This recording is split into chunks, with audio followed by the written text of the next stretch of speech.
Hello all, 4-Player Squad Gaming here, and this is our Final Fantasy XIV Dungeon Guide series. The Great Gubal Library Hard is a level 60 optional duty, released in patch 3.4, featured during the quest, Let Me Gubal That For You. The quest giver is Midnight Dew in Idleshire. It is also worth mentioning at the time of recording this video, 70 Tomestones of Poetics are awarded upon completion.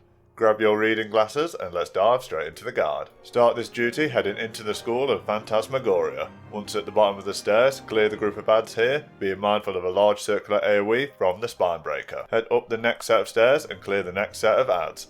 Aim to prioritise the Biblioladder here and dodge or interrupt the rear cone from Tail Drive. Head up another set of stairs and onto another platform. We need to watch out for a large circular AoE and frontal cone AoEs here, dodge or interrupt them as necessary.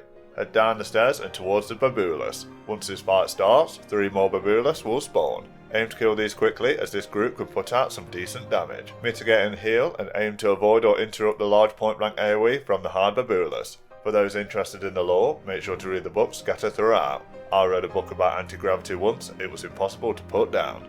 Head through the door and towards boss fight number 1.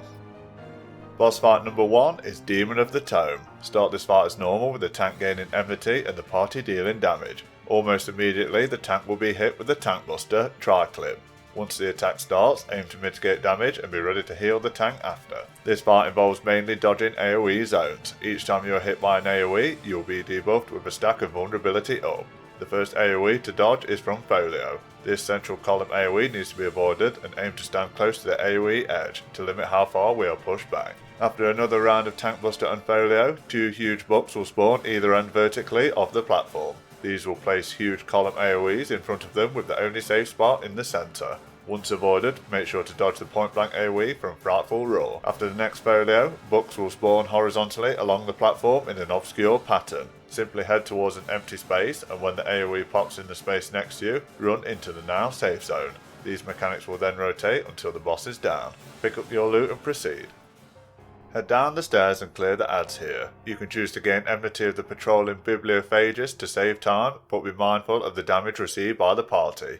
Make sure to dodge or interrupt the frontal cone from the ink stain and the frontal column AoE from the Phagist. Make your way around the corner and the end of the corridor will burst into flames. Bait the ads out of the fiery zone to avoid excess damage from the debuff burns. Also make sure to avoid the frontal cone and circular AoE from the Biblioclast. Once through, clear the next room and another patrolling Phagist and head down the staircase towards the curved room. The tomes here will come to life and engage the party once you go near them. You can either split this group up or walk to the end and spawn all of them.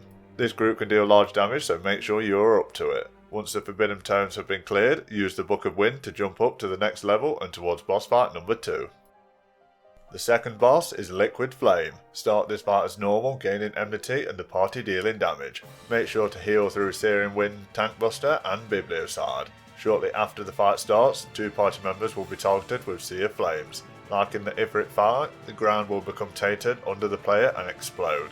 Aim to run around the edge of the arena in opposite directions to reduce the chance of hitting other players. When a player is tethered to the boss, gain as much distance as possible to reduce the damage from slosh. The fight will then go one of 2 ways. If the liquid flame turns into a tornado, then we are in for a magnetism test. The direct centre and outer edge of the platform will turn into fire puddles. These need to be avoided as they will debuff players with burns dealing excess fire damage. When ferrofluid is cast, the boss will be given a charge and so will each player. We need to position ourselves ready for the pull or pushback to avoid the fire puddles. Remember, opposites attract and likes repel. If the liquid flame turns into a hand, then we need to play matchups. The party members will be designated a sigil and we must head over to the matching AoE zone on the floor. This will cancel the effect. Failure to do this will inflict large damage. The mechanics before the transformation will then rotate until the boss sizzles out. Pick up your loot and proceed. Head up the stairs and into the Rare Tomes desk. Clear the Parago ads here, being mindful of a large circular AoE from the Phagist. Dodge or interrupt this as necessary. Head up another set of stairs and clear the Mechano Scribes and Phagist ahead. The Scribes can deal significant damage, so be ready to heal. Once cleared, the mini gauntlet ahead consists of 3 rounds. Aim to prioritise the servitors in the first round and dodge their frontal cones. Prioritise the mages in round 2. And then focus the mages, the servitor and the scribes in the 3rd round. The kill order is not vitally important, however this seems to reduce party damage taken. Head through and engage a panda, who is clearly a Minotaur. This mini-boss deals moderate damage and uses Magic Hammer. If this ability hits, the player will lose all MP and TP. A Panda Not Panda will also cast Bone Shaker in quick succession, adding multiple stacks of vulnerability up.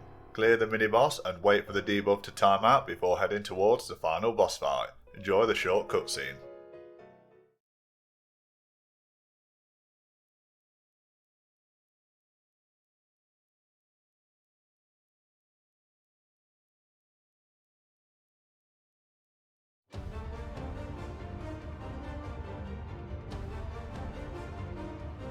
Strix is our final boss. Start this fight as normal, gaining enmity and the party dealing damage. This fight consists of knowing how to manage buffs and debuffs.